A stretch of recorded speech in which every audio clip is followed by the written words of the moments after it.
Welcome back, you guys. This is the Art School graduate. Today, my guest is, let's see, a phenomenal collage artist who uses sound to explore the richness and complexity of the Black American experience. Today, I am speaking with the talented Adolphus Washington. Sir, how are you doing?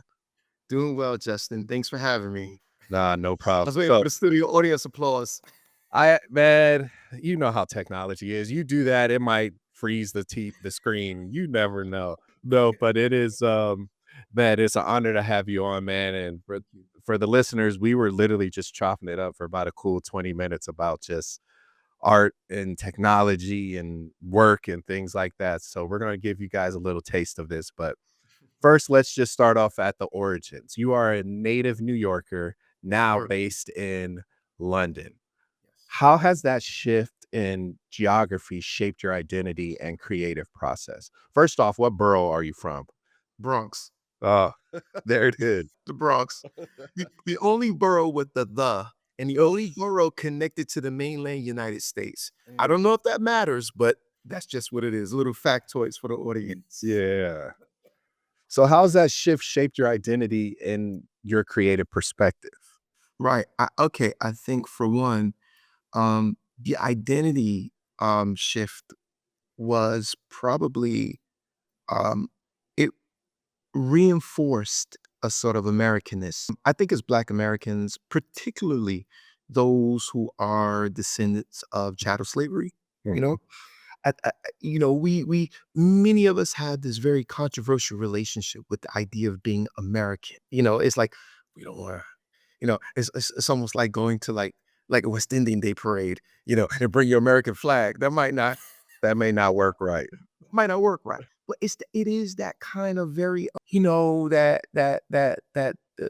that very controversial relationship is a very, it's a relationship that resides in the gray, and, and so what I mean by reinforcing kind of Americanness, I think when you live outside the United States, you come to the realization of how American you are, even if you may not be considered the model American Mhm. in the house. When you're outside the house, Yeah. you are very much so. Like I lived in West Africa. I worked in Senegal. I worked in Gambia. I worked in Cameroon. I've lived in those places, and you realize, like, yes, you are very much American in these spaces, Mhm. and you don't forget it because Mhm. others won't let you forget it. And that's okay. That's fine. So I think for one thing, that's what it did. And it also, I think really made me appreciate even more, um, the, I'm gonna say, how I think how Black Americans, how we sort of made America into a nation of laws Mhm. versus a nation of feelings. And I think when you live in other countries and you visit other countries like maybe developing countries and stuff like that, Mhm. where the rule of law is quite shaky, Mhm. and then you realize like, man, we've done a lot to arrive at this point. Even if the political climate right now is kind of shaky for Mhm. us. But I'm just saying is that, you really do appreciate like all that which has made you American. And I don't mean it in some toxic kind of like nationalism, but just in the way it's like, you know, we're on a hero's journey, Yeah. Black Americans. We shouldn't be Yeah. here right now. A quarter of a million of us arrived on the shores, at least as Africans, on the shores of North America. Just a quarter of a million, which is when you think about millions that arrived in Central and South America, like Brazil, Mhm. quarter of a million. We're outnumbered, and we're still here. I mean, it's a hell of a story, man. That's a hero's journey right there. You know? Right. Yeah, it definitely is. So how do you see it playing into your work as a fine artist? Because your taste now is very much the collage aesthetic. So how do you see that playing into that framework? Well, the medium of collage is, and I've said this before, other conversations and stuff that, collage is a very democratic medium. The barrier to entry is just to do it. Just it's Yeah. you know Right. it, it, Right. it it's just to do it really. Mhm. Like I think like uh I would look at it like this. In terms of like collage and the playing into, I like the idea of assemblage and this kind of all coming together to Mhm. produce this one, which Yes. is very much I would say again, looking at because my point of reference is always Black Americans, Mhm. and so I think about, you know, out of many people, we became one. Out of many of those Mm. Africans that came over, many of those Europeans that are in our bloodline, Mhm. all of that made us into who we are. And you think about it, I think, uh, let me see, damn, I don't know why his name escapes me at the moment, but artist, Arthur, Jaffa out of Tupelo, Mississippi. Mhm. Um, he talks about Black American cultures creating a free fall, and uh, um, if you think about it, that generation that kind of arrived on the shores of North America as enslaved people, as tools, as mm, you know, products. Mhm. They they would at some point, um, at least the generations after, will lose any point of reference Mm. Yeah. which they had. So everything we did was on the fly, was Mhm. improvisational. And through improvisation is how we survived. Whether Mhm. it was improvisatory approach to our food that we had to survive off of, whether it was the improvisatory nature that allowed us to do corn rolls and different types of hair braiding as serve as maps for Mhm. as we were escaping the Yeah. south to the north. And so all of those things through improvisation and the sort of this kind of pulling at different aspects of being in the moment, creating culture in the moment, even if those folks didn't know that they were creating culture. You know what I Right. mean? But Right. they were doing it in the moment. And so that kind of assemblage, Mhm. whether it be through the sojourn of our people and our experience in North America, or you see it in other cute. That's what human beings do by and large. But Mhm. specifically, I love how we do it in our style. So Mhm. I try to um, uh, draw that and bring that into my art. In terms of the improvisatory aspect of it Yeah. aesthetically. Because if you look at some of my work, like I create my own source material. Mhm. I don't like when I started off, I used to, take clippings from pre-existing source material like magazines, Yes. things like that. I felt like I wanted the greater ownership of it. And it would be nice not to be sued down the line by somebody saying, hey, that's my image in there. Right. Right. That's the truest statement ever. That is the truest statement ever. So, but the main driver wasn't litigation. It was more so like was that greater ownership in Mhm. creating it physically. You know what I mean? Yeah. Yeah. Through painting and cutting. And my one of my favorite materials is the inside of a cereal box. So Mm. yeah, that's the best brown type of paper that I love. Oh, okay. So what was the when what was the moment you realized that your art could be both personal and cultural documentation? Because some of the stuff you're saying was very kind of like how you like the tactileness of building and putting things together, but also the history that you just spoke about. So when did you realize you could do both of those in your art? I think I remember the first time was I want to say 2018, 2019. Mhm. And I was playing around with like collage. Like I always loved art. And as a kid, I always drew cartoons and stuff like that, Right. doodling things. Um, Even to this day in meetings, I still doodles. you know, Yeah. but that's but it was interesting because I started, messing around with collage and magazines and stuff like that. Mhm. And a colleague of mine, she liked some work that I had done, and she said, "Oh, well," she commissioned me to do like, 2 pieces. Mhm. And I was like, "Oh, great, okay." And so I think one, as we all start off with, it was like the famous people. It was Right. Nina Simone I did, and another one was Fannie Lou Hamer. And so, I don't think that it was a kind of, a moment where I was like, "Oh, snap, I can marry creativity with the history." Mhm. I've always been interested in our history or history Mhm. in general. Yeah. So, it was one of those things where that whatever came along Yeah. would be married to it. In the moment. Okay. It wasn't a moment of like, "Oh my god." It was just like I said, in that moment in 2018, 2019, where I got the commission, was like, naturally, my hands was going to do that. It was going to Right. marry those 2 historical figures, you know what I mean? Yeah. Or rather, the historical figure historically with the medium of the art, Mhm. and that was going to be, Mm. my path. And it's funny because, um yeah, I mean, I guess if I want to, I can do like trees and, still life and kind of like, Right. plants. Like it's this one dude, he's on Instagram. His last name is Washington as well. I forgot his first name. He does dope still life. Mm. Beautiful work. Like I love his stuff, but I can't bring myself to do that. Right. And it goes back to I feel a little bit of like the whole W.E.B. Du Bois of like, Yeah. art for art's sake, because I believe there's a big enough tent Yeah. for the art. You know what I mean? Yeah. Yeah. Yeah. For me, my stuff is political, and that's just Mhm. how I'm built. Now, Got it. can't pivot away from that. Yeah.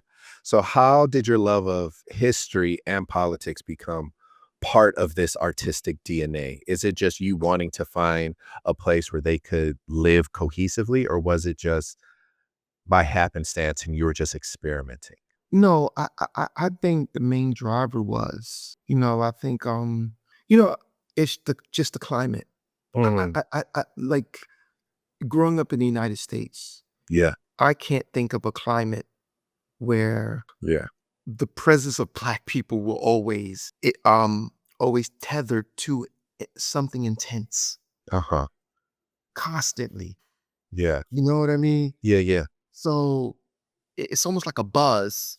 It's Right. always there. It's always in the background, Mhm. you know? Yeah. And so and so it was always something that was like, I want to be a part of that conversation. Right. Because I'm always having these conversations anyway. Yeah. But to bring it to the fore in a stylized way, Mhm. I kind of think about you got previous black arts movements of the 60s and 70s. You Yes. had, just gosh, the gentleman who did he did the American flag, but he did it in red, black, and green colors. I forgot his name. It was hanging on the Studio Museum of Harlem back in the 1970s. And gosh, I wish I could remember his name. Oh, I think I know who you're talking about. Hammonds, David Yeah. Hammonds. Yes. David Hammonds. If you look at that, that's political. Yeah. It's dope and it's political. You Yeah. know what I mean? Yeah. And so it's one of those things where it was like it was going to be that. Mm. My art was going to be married to the politics and to the history. Yeah. Yeah, That's interesting. Was it Did you feel it was easier to create within that space for yourself to absolutely, to pull from the historical and political and combine it? That was fairly easy for you? absolutely, Mhm. absolutely. It was easy, but the execution Mm. is intellectually, I'm be like, yeah, this is no problem. I can get there. Mhm. But to actually, uh, Build it or put it sort of together. bring it to the fore, right? Yeah. It's not always easy, because that's the thing too. Like when I produce something, unfortunately, I'm one of those kind of artists who's like, if I can call myself an artist, but You are. You are. yeah, Give yeah, yourself that. you validated me. Thank you. Yes, there it is. I've arrived. So no, no, I just think like as far as like when I'm producing a piece, I'm one of those Mm. artists who I I just can't churn it out. Like if like what I knew 5 years ago about a particular topic, I'm like, am I current? So Oh, so I I see what piece, I gotta read more into it. Mhm. Do you know what I mean? And Yeah. so that research, everything I do requires a certain degree of research. and then I gotta bring it to into fruition Yeah. because, and, like, it's funny because, but, my work is it can be layered and with a lot of symbolism and stuff, and I try not to Yes. be too vague, but I can't it it's like to try to explain everything in the art piece is kind of, Yeah. might as well to put a photograph up there. You know what I Right. mean?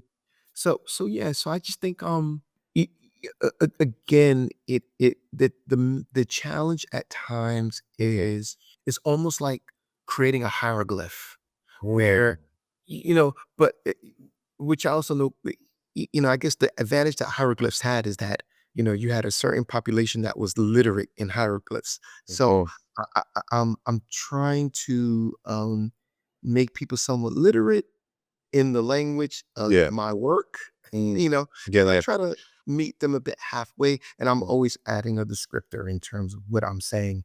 And if Mhm. folks want to take it and delve deeper into it, wonderful. You know. Yeah.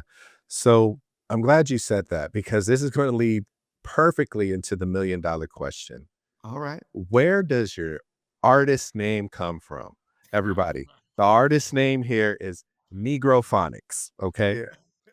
I know it caught me off guard too. And I was like, oh, I have to know where this comes from because you never, I would have never married those two words together in my brain at any time. So I'm glad you said it because now I get to ask the question. Where did it come from? And like, what does that represent for you? I have to know.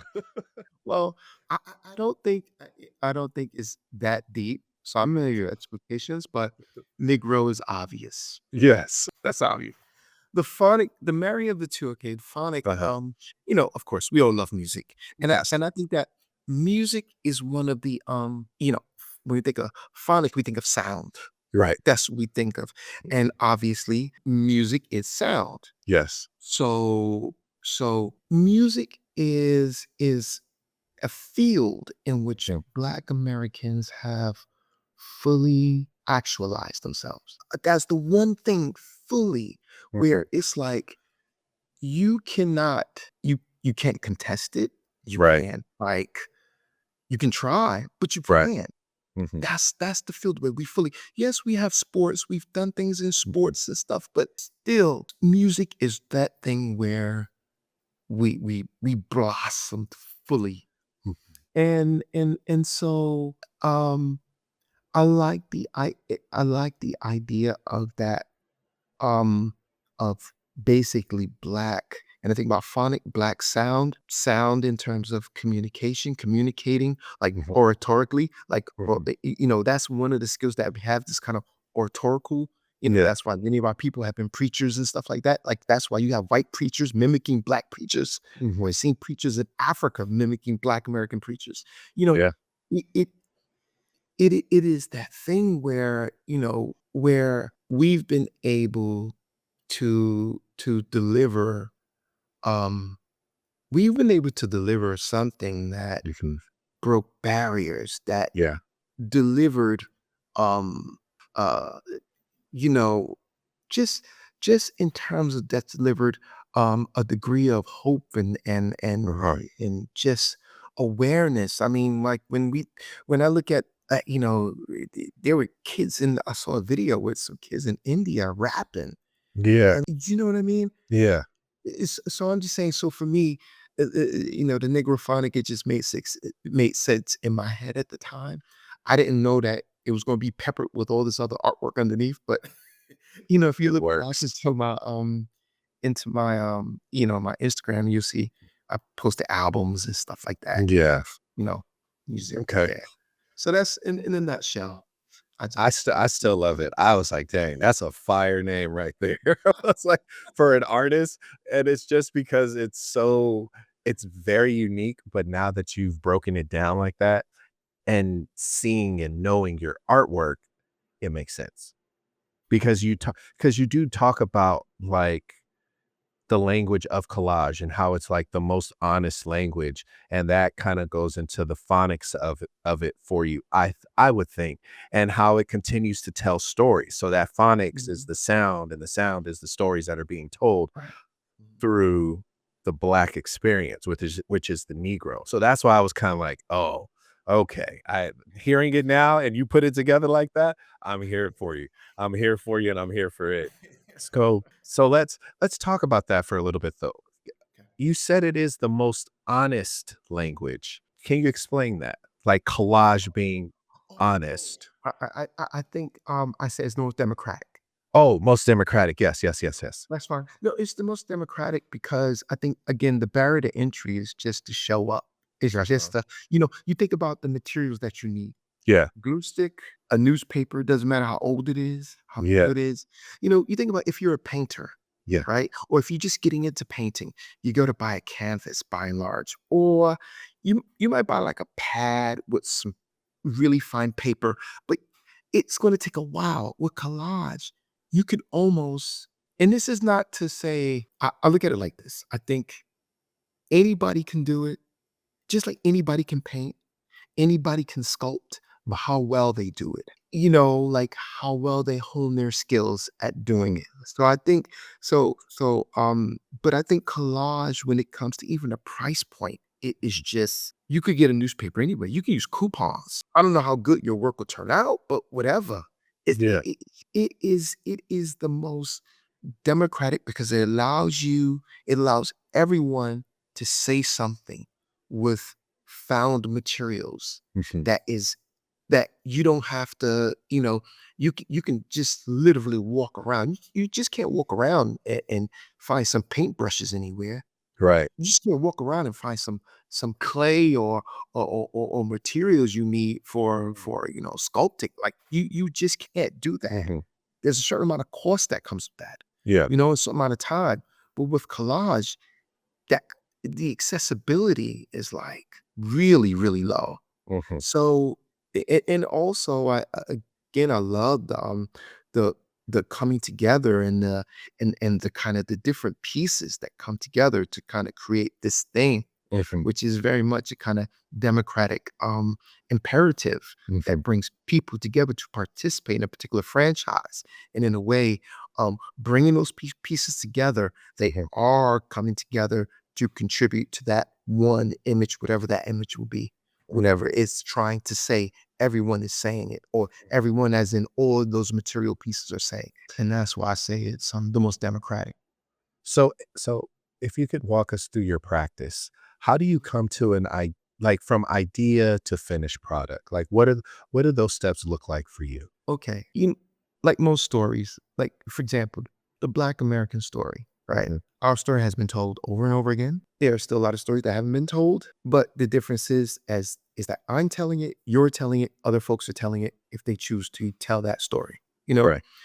And so what I will do, some of my sort of the sort of baseline that I use is I will say, okay, I'll look at our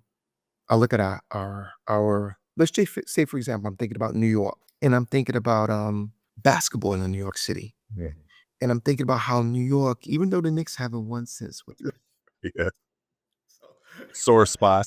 That's a sore spot, definitely. Spike is gonna die on their side or Yeah. court side. You know Him what I and mean? him and Tracy Morgan, they could just lay down on the court together. So again, like if I'm looking at a piece like that, I start looking into okay, basketball, great story. Yeah.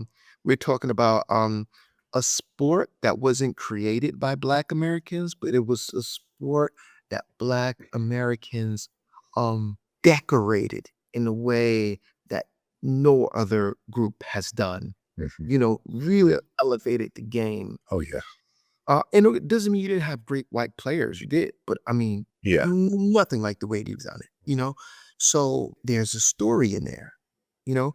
And what is that story about New York? And then in my head, I'm thinking like, wow, I'm thinking about all the places in New York where, um, which are like Ground Zero for Yeah. street ball, Rucker Park, West Fourth, you know, all these little or Gauchos in the South Bronx. Like I'm thinking about all these places, you know what I mean?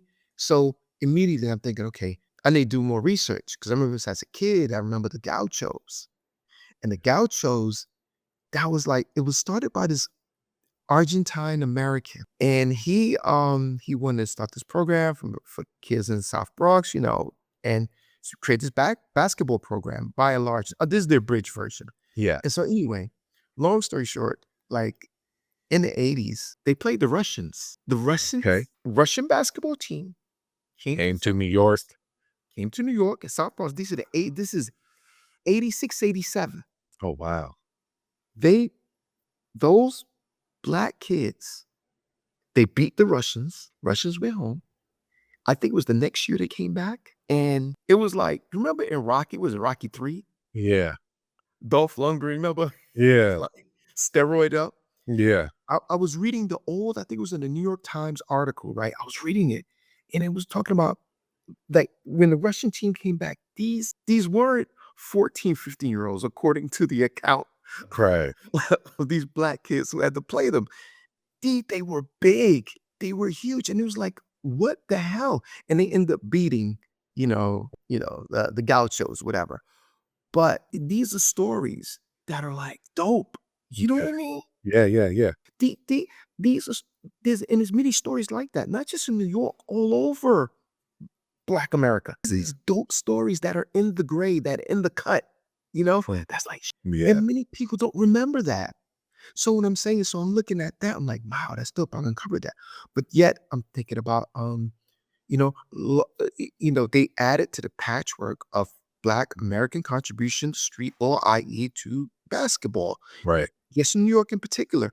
And so I'm like, I did my research and things like that, looking at images and things, getting inspired. I got my laptop, put some Miles Davis on, or Monk Mhm. or Charlie Parker, and it depends on how I'm feeling. Yeah. Like and sometimes I love listening to an interview by Miles Davis because Miles Davis, wow, like I Mhm. love his interviews. Yeah. It's something about like and Dizzy Gillespie. I Mhm. just love hearing their interviews, and so to me, sonically, those things set the atmosphere for me to Yeah. start, Yeah, okay, yeah, yeah. this is what I'm looking at. Okay, I got the basic premise. Then I'll start cereal box, Mm. cutting out some bits and mixing paint, start mixing acrylic. Mhm. Okay, I might have a basketball figure. Okay, what am I looking at? Wow, Dr. J looking out, first Yeah. dude to like dunk, at least within the profession of the NBA. He used to play for it was called he's playing the ABA.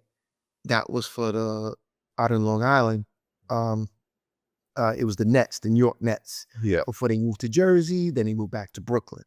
You know, and so I'm looking at him and how he was dunking the ball and that like stretched, Yeah. body elongated. Wow, that's artistic right there. Mhm. That's like poetry in motion, so to speak.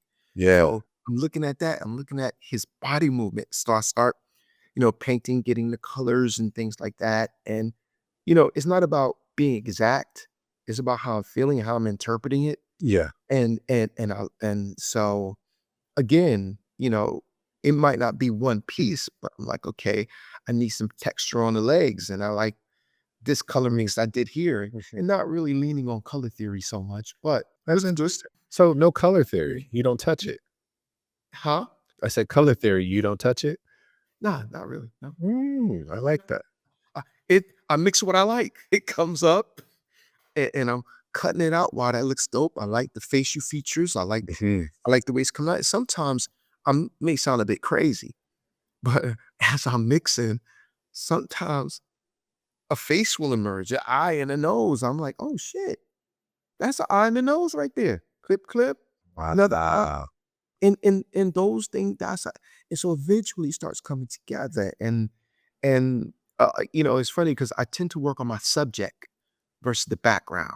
Okay. And I was told by a painter that's the wrong way around. You should be painting the background first, then the subject on it. Mhm. Hey, look, my people brought to America in the bottom of a fucking slave. We they didn't. There's no rules to any of this. There's no rules to this. There's no rules. You know what I'm saying? Yeah, 100%. That's why I was like, "No color theory?" You're like, "Nah, I mix what I like." Hey, that's it. No rules to it, but it works.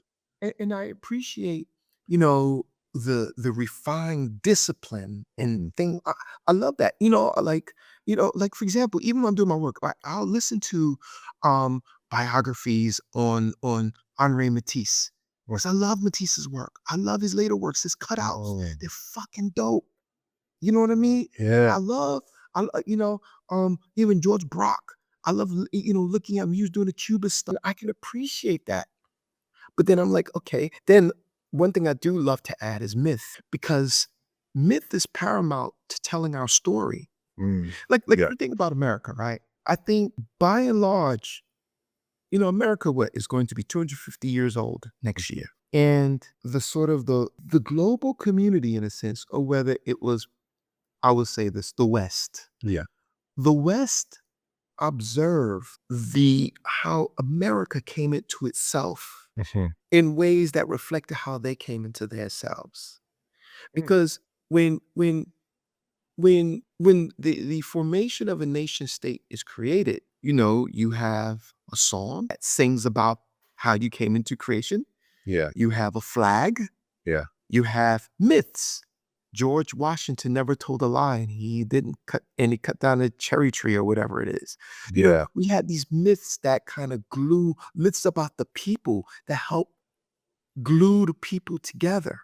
Mhm. And then you start looking at myths outside of your nation, like you start looking at whether it be ancient Greek mythology, Mhm. because I think ancient Greek mythology is great in terms of um looking at how we're navigating Mhm. this current political space. Yeah. Very interesting.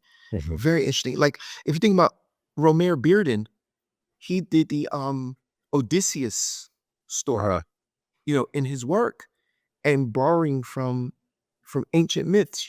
So again, I would incorporate myths will allow me to start reading into, whether it be Roman or various kinds of West African, Central African myth, even creation theories and Yeah. creation myths and stuff like that.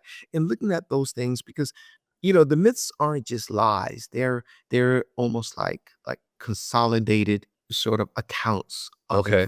Yeah. of you know of how we arrived. Yeah. You know what I mean. So what I think is using the Black American experience not only as something that's specific, but something also that's universal. When I connect to the myth that, like, look, if, like, for example, with me, I'm always like, I'm only talking to Black Americans through my art. Other people get to listen in. That is a Arthur Jaffa line. And you have other artists who also taking that kind of stance Yeah. because, you think about it like we have the white gaze. And I'm like, no, forget the white gaze. I'm having a conversation with my folks Yeah. and I appreciate other people who appreciate my work and enjoy it and take something from it. But also, I feel like in a way, there's also a sort of a humanizing imperative whereby Mm. you look at the work and you're like, wait a minute, I see parallels between not only ancient history in terms of just human beings doing human shit, but Right. also currently, yeah, Mhm. I get that turmoil that the piece encapsulates. I Yeah. get that struggle that the piece encapsulates. I understand the hero's journey that the piece encapsulates because we're not the only ones on a hero's journey. Other people, who's also on their own hero's journey who came out of some shit and Right. still going through it. So yeah. Man, that's a very intricate process leading to a final piece. It's almost it's funny because you telling it, it's almost like visual collaging. How you broke that down because it's like you start here, but you're pulling from here. You go here and then you put that piece there. And then you look at them and you're like, you know what? This needs a little bit of this. So you make something that's not there. So your process is literally like a collage, which is kind of crazy. Cause I'm like, the way he's spitting it is like if you visualize it, it is a very collage aesthetic of you pull from here, you're telling a story about this piece, then you bring that piece in. That's crazy dope. I don't know if you just did that. Like No. I was just following you this whole time and I was like, this man just visually collaged me. Like that's crazy. You think about it, hip hop producers do that all the time. Oh, yeah. Yeah, yeah, yeah. I know. Know what I mean? They do that all the time. My good friend, we talked Yes. about that, and he told me that. He was like, "Man, we are just l it's like a very layered pattern that we're going not pattern, but like process that they go through." Some like to start with drums, some start with keys, some start with Yeah. with, Yeah. uh, strings. It just Mhm. depends on the person and what their approach is. So Yeah. that's Seriously. amazing. Yeah. 100%. So, do you find, like, limitations in your materials that actually push you towards an innovation? It's funny. Yeah. I think that you know how it is, man. Like sometimes you do feel imprisoned by like if you Oh, feel yeah. like you're doing good work, but you feel like, damn, I need to break out of this. Yes. You know what I mean? I need Mhm. to, you know, what is that in television? They call it the fourth wall. Oh, yeah. You gotta Gonna break need through to that. break out of that break that fourth wall, Yeah. and I'm feeling that right now. Yeah, I'm feeling that right now, um, which I'm thinking in the area of I'm still exploring what that looks like, Mhm. because sometimes, like, for example, friend of mine, artist, Mhm. Aaron Marin, he's from upstate New York, good dude, collage artist. He's not only a collage artist, he does, um, children books, illustrations and stuff like Uh-huh. that. Yeah, so and he's done a few children's books and stuff. Awesome artist.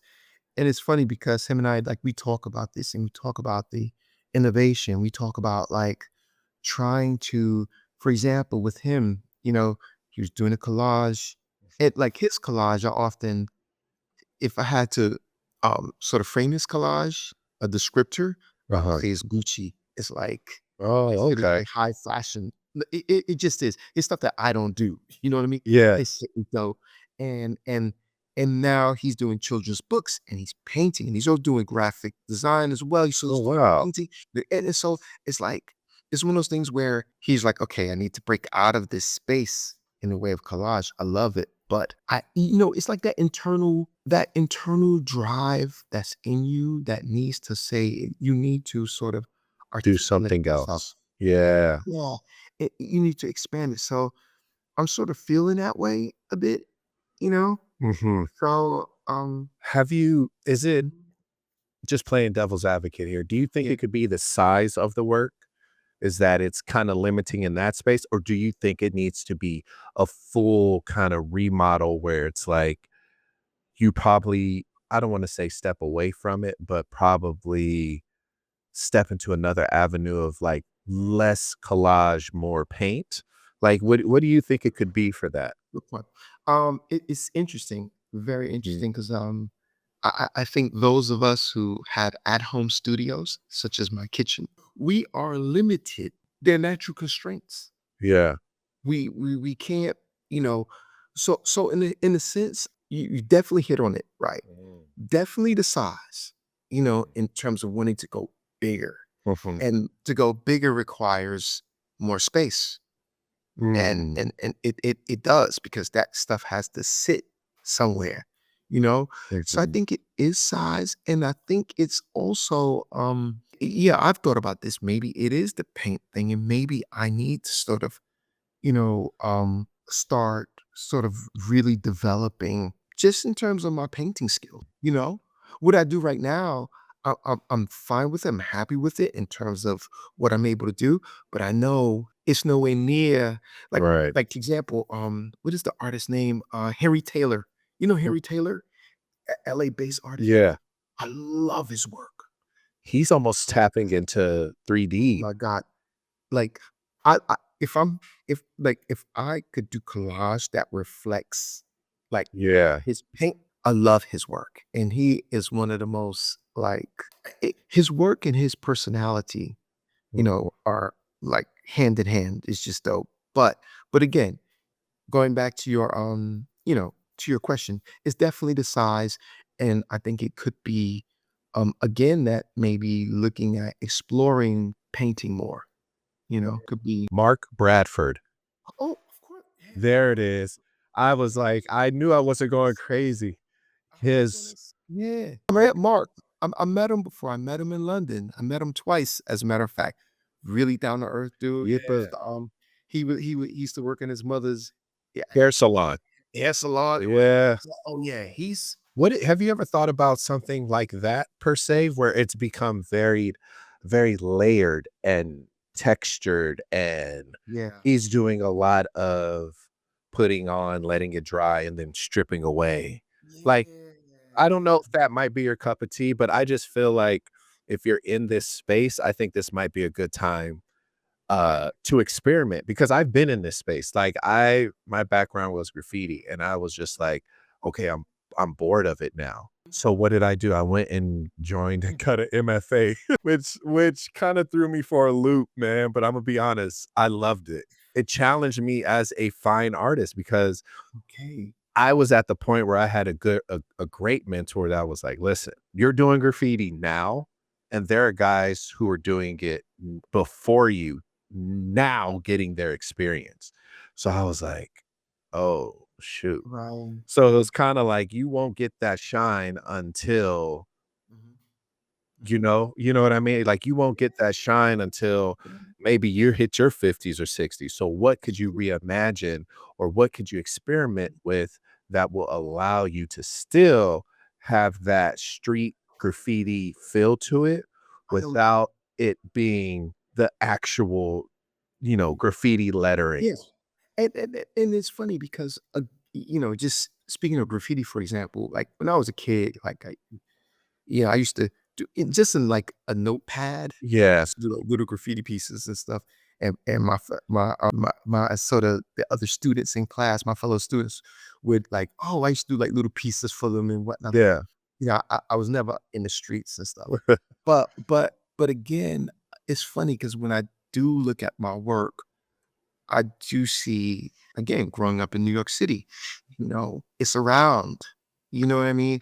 And so, and so, um, some of my work, there is some inspiration from graffiti, Mhm. you know what I mean? Um, and again, but it's funny because, like you said, I mean, just in terms of artists, you know, hitting their stride later in age, I think that's Black artists, unless they're getting picked up by Big institutions, names. Yeah, big names. you know what I mean? Like, that doesn't come too late. Yeah. I think about, the other, Kerry James Marshall, Iggy Yeah. Pop, Yeah. you know what I mean? Yeah, yeah, yeah. Got their flowers really late, and it's not because of lack of work, Work. Yeah. focus, or anything like that. It's just the art industry is like any other industry when it comes to Yeah. Black people. Yeah. It's no different, Yeah. especially on the commercial end, Mhm. when you're doing work for um, businesses and things like that. You get these commissions, they want to underpay you and all sorts. I Yeah. have a few friends who work in that, and both here in the UK and in the States, who work commercially, Mhm. and they're both people of color. And then, they see like they're getting undercut, in terms of Mm. pay and things like that. So yeah, I think just going back to Mark Rafford for a second in terms of looking at that as like Yeah. um a possibility, right? Yeah, I mean, he takes like actual materials of like, you know, He goes he's walking on the street and takes pieces off the telephone pole, benches, advertisements, whatever he finds, he makes it work within his piece. So oh, I think if you're in this, I think if you're in this place of like experiment, I think I because we don't want to lose you, man. You do great work. So appreciate it. I just think it's time to maybe challenge yourself into some in like a different place, like a different, more creative place. No, I got you. No, Yeah. yeah, that's definitely an idea. So let's talk about we talk about you brought up the music aspect of it, like jazz and hip hop and the influence that it has in your work. But what role does like rhythm and repetition play in the structure of your pieces? Because some are very, you can tell looking at them structured, but then you have other ones that are very much, you can tell, like you can tell you probably laid it out piece by piece before you before you went ahead and executed. So like how does that play in your artwork? Um, what I try to do is, I try to, evoke this kind of, urgency Mm, or immediacy in the work, like, especially when I'm telling our stories, because, there's always a certain degree of tension, a certain degree of, like, for example, if I look at, Jacob Lawrence's work, uh-huh. and Jacob Lawrence's work is very, sharp-edged, Right. very kind of, you know, Yeah. it's slanted, it's kind of, he Yeah. has a very sharp edge to it. Hmm. And when I look at his work, I'm like, man, I see I see a rigidness, but yet some of his work, like I think he did a piece on he did a piece around I think it was the Revolutionary War. And if you look at the way the fight scenes are, Hmm. there's a certain fluidity, and yet there's a certain rigidness at the same time. The way, kind of the way a sculptor works, Yeah. you're using this rigid material, but there's some fluidity to it. Yeah. So, but yet there is this kind of immediacy. So I think with myself is that, like, yeah, there are certain subjects within the piece that I will try to, it may require um, a certain amount of, like, attention to detail, while other pieces have a bit more freedom, you Yeah. know, whether it be in color or whether it be just in what they're doing, a facial expression in particular. Yeah. Yeah. Yeah. Yeah. Making some exaggerations, which also, to me, evokes a kind of, a rhythm in and of itself. So Yeah. I do try my best to evoke um sort of improvisation, sort of rhythmic flow, as well as immediacy and urgency. Because I think, again, when I look at our journey, like I think about the Yeah. um, subprime mortgage housing crash back Yeah. in 08, 09. Many Americans lost their homes, Yeah. but many Black Americans still haven't recovered from that time. That's 2025. Yeah. They have not recovered from losing their homes, Hmm. you know? So there's always that kind of sense of like, the oh shitness. Yeah. Yeah. So I Bloody hundreds. Yeah. about one which, yeah, that has that sort of rhythm and flow. And also, overall, if I could achieve a certain funk, Yeah. you know, that's Mm. what that's what I endeavor to do. The quote James Brown, has to be funky. So if I put that in a bottle, whatever that looks like, whatever aesthetically Yeah. you can get from it, that's what I try to evoke, all those things. That's interesting. You said whatever your audience could get from it, right? I find it interesting that like you really are tapping into like sensitive stuff when it comes to Black people in their community, our community. Like, how do you approach such like sensitive mass historical stuff without overwhelming your viewer? Well, I think that's done through the kind of symbolism, Yeah. um, like for example, I'm working on a piece right now, commissioned for an album cover. This jazz artist here in the UK. He's Canadian. His name is Jay Phelps. Really good dude. You know, doing this album cover, and on the cover there's a figure there, right? There's a Uh-huh. figure, and because I'm drawing upon the David and Goliath story, Hmm. you have the Philistine giant, okay, and on the other side you have the slingshot that David used, right? And so this Philistine giant, it's not, it doesn't, it's like an eye, Hmm. okay? At the top, it's like this red headdress with a sword. That's all it is. But and if you Google what Philistine military people look like, they had this kind of reddish flowing headdress that they were wearing. So again, it's like, and then on the other side, you have a slingshot and a sort of circular rock kind of figure. Right. So it's like, you look at it, um, you may be like, okay, got the eye, that hit the giant in the eye. David won. It's the kind of the underdog story. Right. So what I'm saying is that that kind of symbolism helps to I think it helps to mitigate the feeling of like, what the fuck? Mhm. Or the feeling of being sort of overwhelmed a bit. Yeah. And that's aided by the text. So if they read it, they're like, oh, okay, I get that, I get that, I get that. Now, um, I understand where you're coming from in terms of like the sensitive topics Yeah. and the kind of like um dealing with like this kind of it's it's Wait. Yeah. real stuff. And again, the way I do it, the best way I can explain it is just through symbolism. I'm not for example, I did a piece on it was the Ethiopian regiment. I think it was called the Ethiopian regiment out of I think it was out of Virginia Mhm. at the time of the Revolutionary War. Before George Washington, before he accepted or agreed to have black troops join his side, the British made an offer to the enslaved and the formerly enslaved to join. Mm. So during the Revolutionary War, you had black folks fighting one side of the crowd or the crowd, and on the other side, they were fighting for the patriots.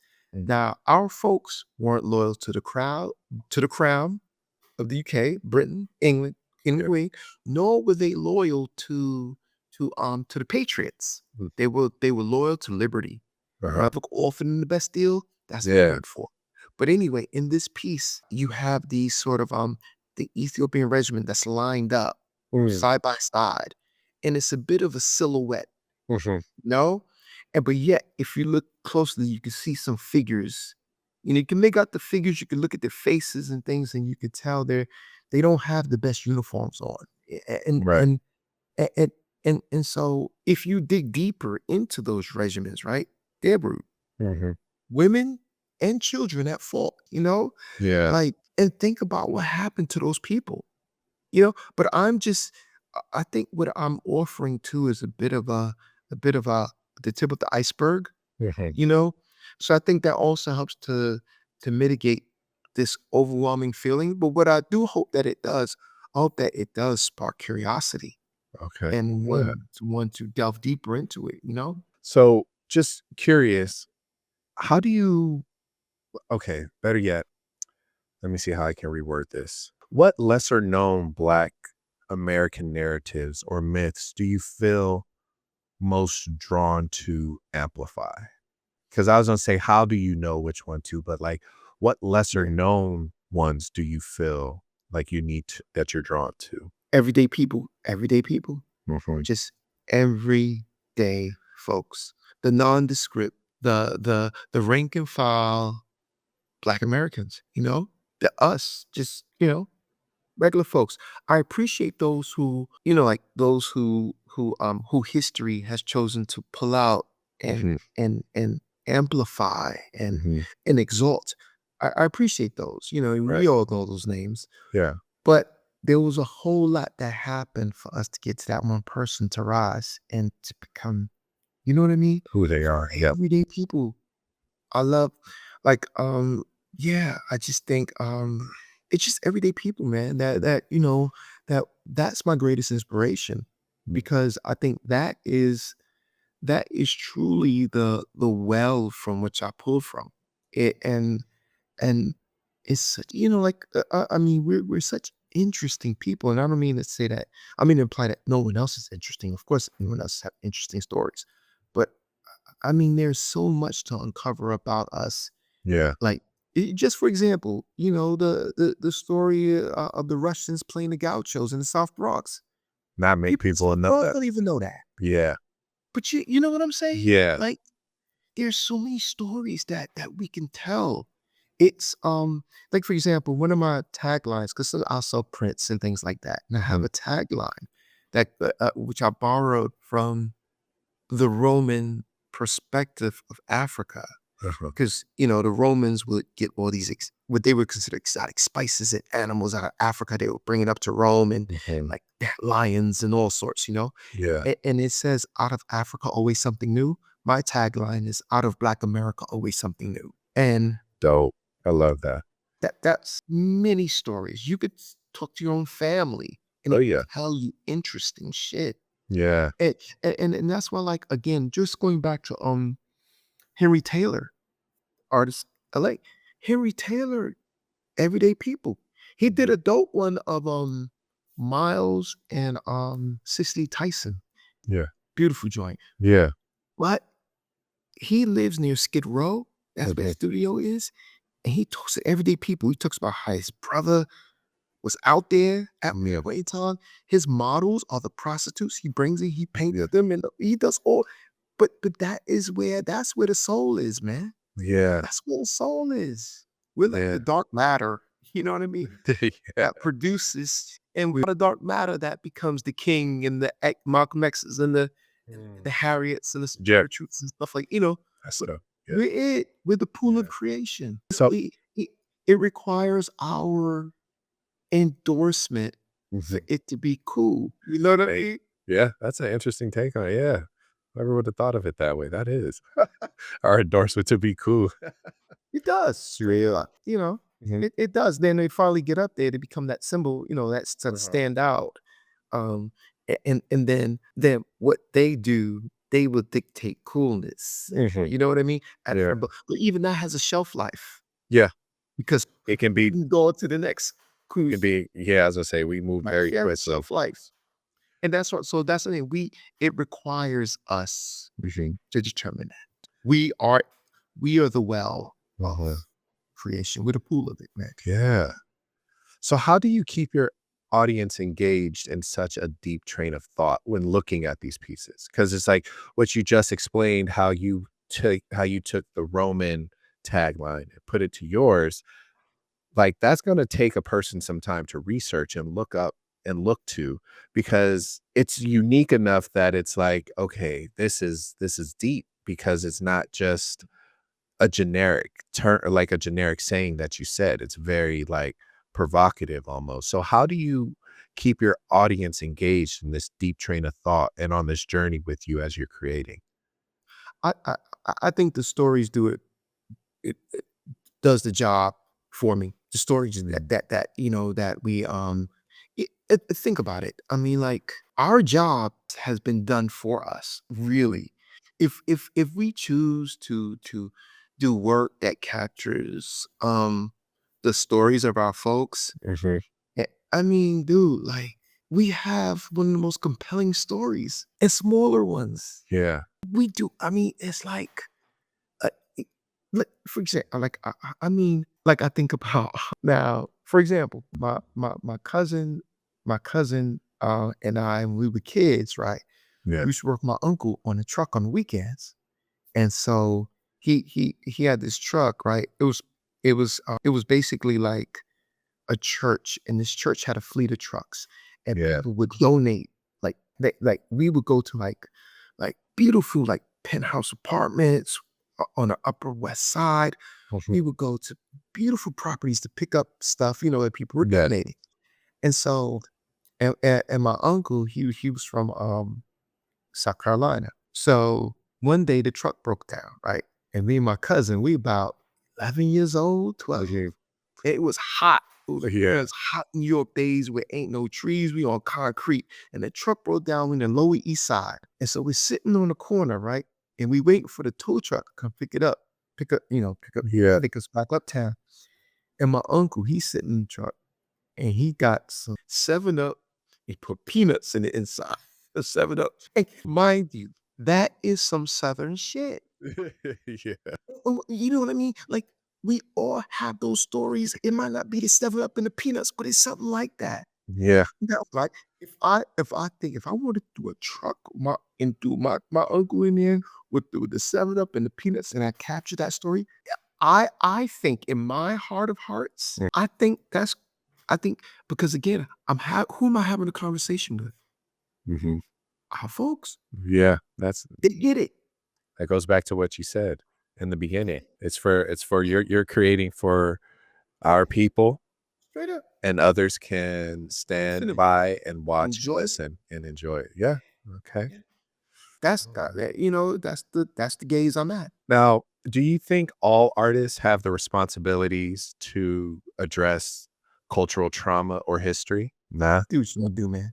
Mhm. You know what? I like I said, this other cat, I wish I remember his name, who does the still life work. His name is Washington as well. I love his work.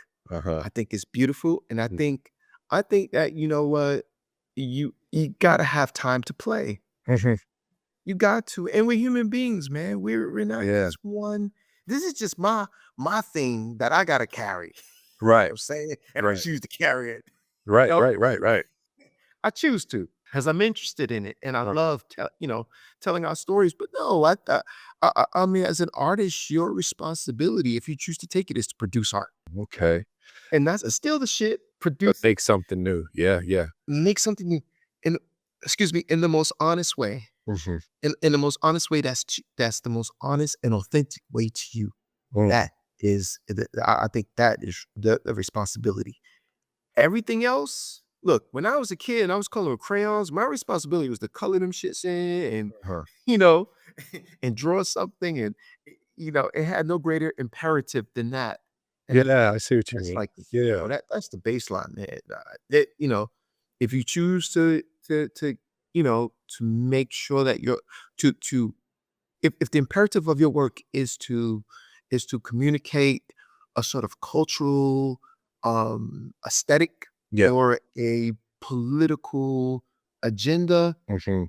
hey, Go I for it. salute you. Welcome Yeah. to the journey. Yeah. But you might not sell out. True. True. Someone's gonna see it and it's gonna take off. It's too good. It's too good. I've had I took part in I took part in group exhibitions Yeah.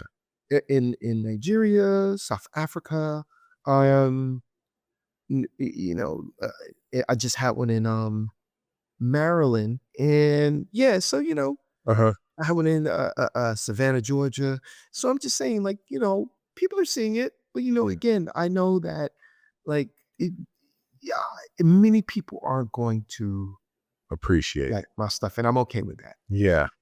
Now do you find yourself creating more work for like a US audience, or is this more of your global audience? Because it's like I know you've been in the UK because of work and your stories are all reaching back to the African and an African American and the blacks in America. So do you find yourself now that you're in London, you're creating to tell the story globally, or do you think it's still for the American people to enjoy? It's still for it. I'm riding. It's my ride and die. I'm, Oh. I'm still telling our story, but again, it's about making the specific universal. Mm. So those who listen in, those who read in, can see themselves as Mhm. well. That's where the sort of the global aspect Mhm. comes. Oh, that's nice. Yeah, because I was curious, being that you've been overseas for almost the majority of your adult life, like, I was wondering if you've seen how African Americans or just Blacks in general are treated globally, and you decide to tell that story, or is it just Yeah. more centrally located to America? You know what, man? I have to say, Justin, that Black Americans, like I mentioned earlier in the conversation that about living abroad and feeling very American, Uh-huh. particularly for Black Americans because we have that duality Yeah. with America. Uh-huh. W.E.B. Du Bois talks about you know, um, coming from a place which we cannot return and it being in a place where they don't want us. That creates this double consciousness, Yeah. you know. Yeah, yeah. And so we're always grappling with that, Mm. being American, I think. And so when you travel outside and you live like in Europe, like for example, let's take the UK for example. The UK, the base, there's almost no equivalent of the Black American in Europe. And what I mean by that is you think about it, um, our people were in the Americas for over 400 years. and counting. So in England, for example, yes, there was a black presence here. Like I think even Henry VIII, I think one of his trumpeters was a black person. Oh, wow. Yeah, one of his horn, Or yeah, yeah, that kind of like here comes the king, yeah. like one of those kind of guys. And I think his name was John something. They did like a whole story on him, how he asked for a raise and he received a raise, I think, or something like that. Yeah. This is Henry VIII. So there's been a black presence here, but not in the way there's been a black presence in the United States. And You don't have like colonization did, and colonialism rather, what that did, it almost, it extracted resources from abroad yeah. and brought it into the mother country. And also, I think just in terms of if you look at the way the UK in terms of its land and the way it's laid out, Uh-huh. you don't have it's not suited for big plantations and stuff like you have in North Yeah. America. So to bring in, you know, labor from the outside, slave labor, would it just didn't it Makes wasn't sense. Yeah. it didn't make sense. It just Yeah. wasn't set up that way. Instead, you have plantations in Ireland, which is the oppression of the Irish. And But again, going back to blacks in the UK, the base of blacks in the UK are West Indian, myriad of West Indian heritage, and African. And many times we're talking about maybe like second, maybe third generation oh, wow. Black British. Yeah. You know what I mean? Yeah. And many coming over during the Windrush of the post World War II period. Yeah. Really large numbers came over. Uh-huh. You know, and so even I think I could be wrong on this, but I think there is what's emerging is this idea of Black British because oftentimes one is Jamaican or one is um let's say Bayesian or something like Yeah. that. They identify as such, or Yeah. the Nigerian or Ghanaian, and they identify as such. And the two groups didn't always, um, sort of mesh. And it's interesting Right. because you have one group who are descendants of slaves, generationally, like we are descendants of slaves from West Indies, and another group who experiences sort of of being colonized. So these Yeah. groups coming to the mother country creates a kind of interesting dynamic. Mhm. And you also, like we talk about the wealth gap in the United States between black and white. You also see a sort of wealth gap between not only black and white in this country, but also if you look at the sort of black community and then you Yeah. look at how I think the African side of that Black British community is Mhm. doing a bit better than the Caribbean side Mm. of the Black British community. And as an American navigating this space, Hmm. you're viewed as American. Mhm. You're viewed as Black American, and they Yeah. appreciate you. I think they appreciate all of the cultural products that you know Yeah. consumed, and I think that we're entering a interesting space. I think at home because I'm sure you heard all the diaspora wars and all that kind of stuff. Yeah. Totally. Everybody's having those conversations now. And it is very interesting Mhm. because again, I think if we look at Black immigration in the United States and we see like the spiking of it, whether it be from West Indians or Africa, Mhm. it's something that Black Americans now who were descendants of slaves, child slavery in America, Yeah. it's almost as if we're starting to think about culture in ways that we never thought about it before, where we have to disaggregate Yep. Blackness, you know what I mean? Yeah. And so that in and of itself very is very interesting because this is something that we never confronted. If you think about it, like, Yeah. when black folks would come to, from the United States, we just consider them just being black, Yeah. whatever. You would get absorbed. Yeah. But as the black immigration numbers grow, they develop a sense of, no, I'm not. that I'm this, and not in a horrible way, but in just like they have their Yeah. culture, they eat their foods, and I think it's a beautiful thing. But, but it's hard for them to, I think, to um interpret Mhm. Black American culture and what that looks like. Yeah. It's hard for because all of what they consume in American culture, they don't realize that many of that is us Yeah. producing it. Yeah. So you do find the same thing over here in this country where it's the same thing as a Black American. You enter into conversations, it's like, Mhm. oh, what is Black American culture? Well, my goodness, Yeah. philosophically, I say this, I say in a nutshell, Black American culture is the oscillation between freedom and restriction. Yeah. That's on a philosophical foundational framework. That's where we Mhm. operate from. Aesthetically, as jazz is our sort of aesthetic expression sonically Mhm. of our culture. If you look at the anatomy of a jazz band, you have the rhythm section, keeps the pace, right? Yeah. Then you have the lead. It could be a saxophonist, it could be a Mhm. trumpeter, be a vocalist. And they can take it any way they want to take it Mhm. through improvisation, but they always got to come back Yep. to the rhythm section. Mm. And that is us. That is our oscillation between our freedom and restriction, because that has been our story. Yeah. And of course there's more than that, but Okay. I guess what I'm saying is that as a Black American, living in Europe, there is this, I think a greater expressive sense of Blackness, which isn't through the lens of Black America. Yeah. The Afropean now, Oh, or yeah.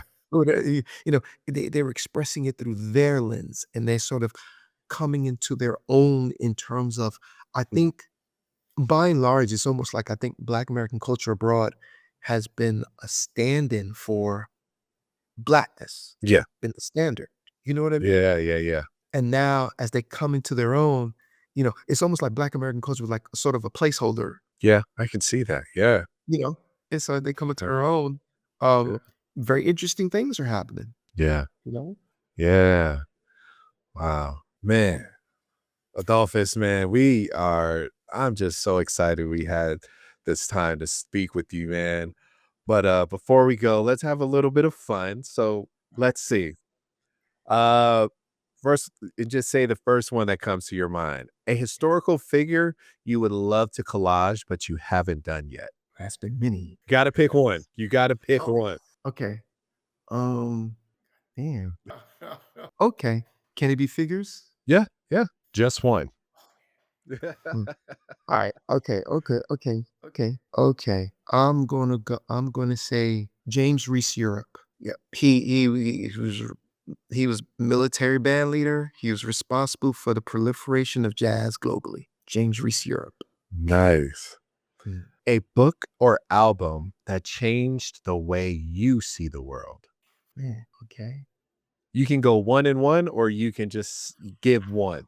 You can give one album, one book, or you can just link it all together. One book, one album that changed the way you see the world. You know what? Okay. All right. All right. Just give me a second. Damn, dog. You're going through all of them right now. You're like, I do, but if I say this one, I forget about this one. Yeah. Well, okay. Miles Davis, Sketches of Spain. Okay, Abba. album. So what about the book? You know what? I'm gonna go with Ron Eglesh. He's a professor out of I forgot what university, upstate New York. But he wrote a book called African Fractals. Okay. He's an ethnomathematician. I met him. Check this out, man. Before I moved to Africa, right?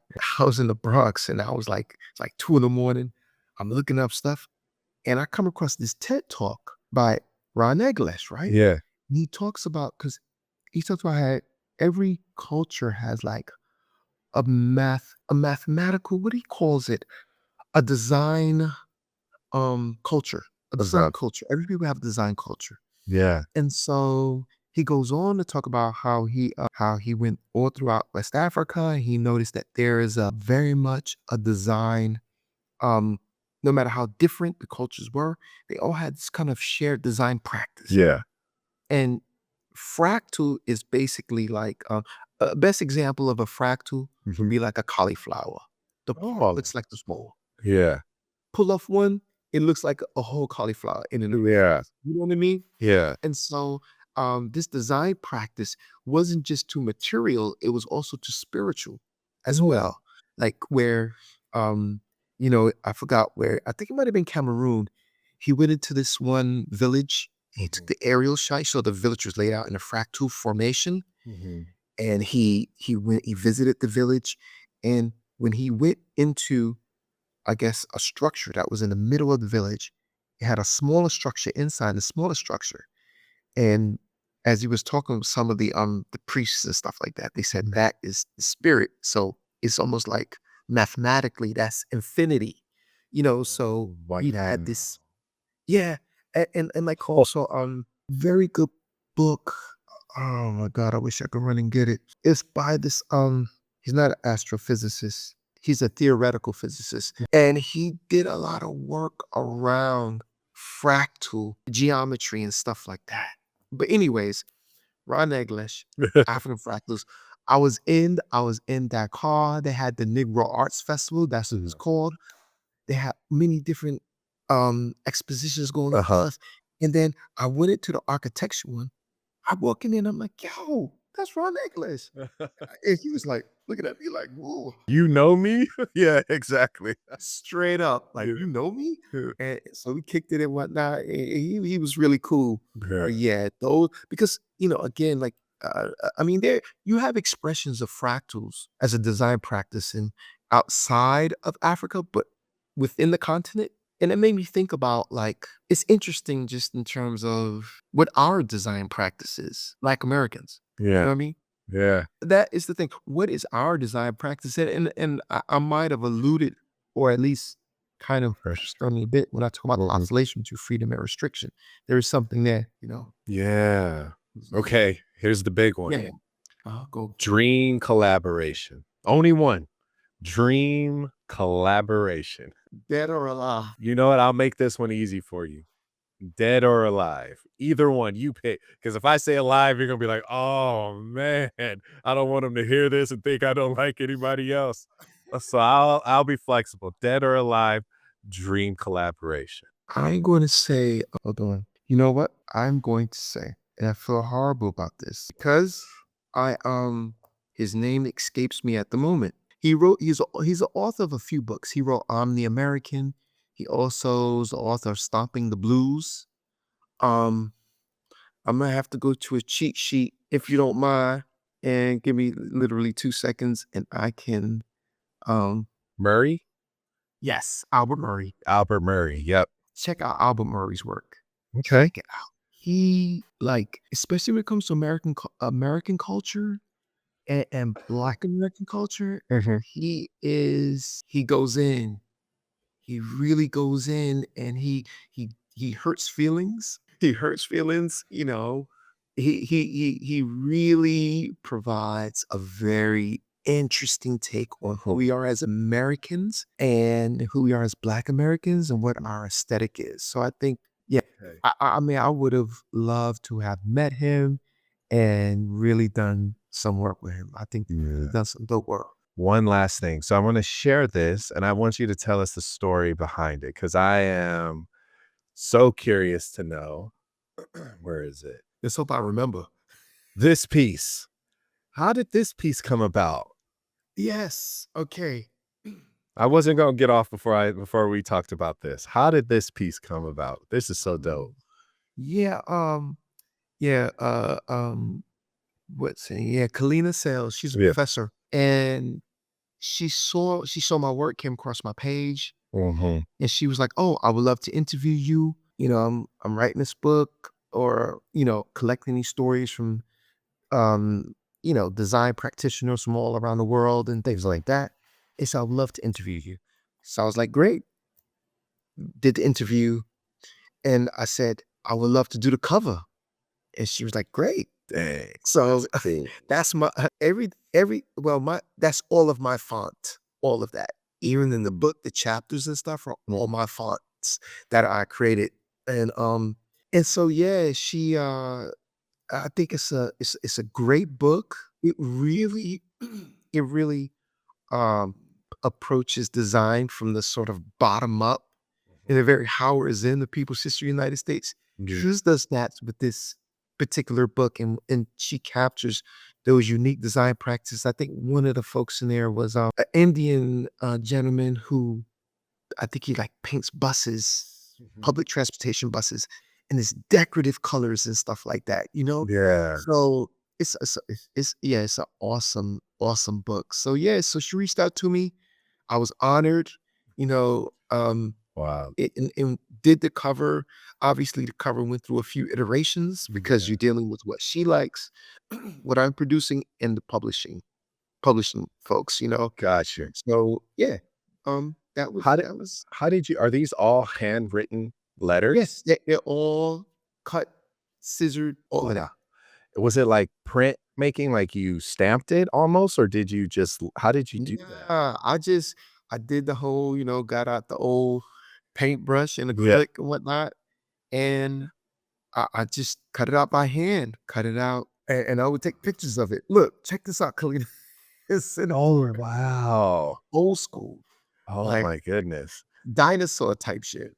So did you get this professionally scanned in order for it to be the cover? Yes, I scanned it and I sent it to them, and then they did whatever workings they, you know. Oh, wow. This I'm telling you, once I saw it, I was like, "Yo, I have to ask him how he did that, cause I always cause graffiti guy, I love letters, so when I saw that, I was like, Thank you. "Did he Thank you. draw this, or is this like, how did he do this?" So that's why I was curious how this happened. It was scissors, man.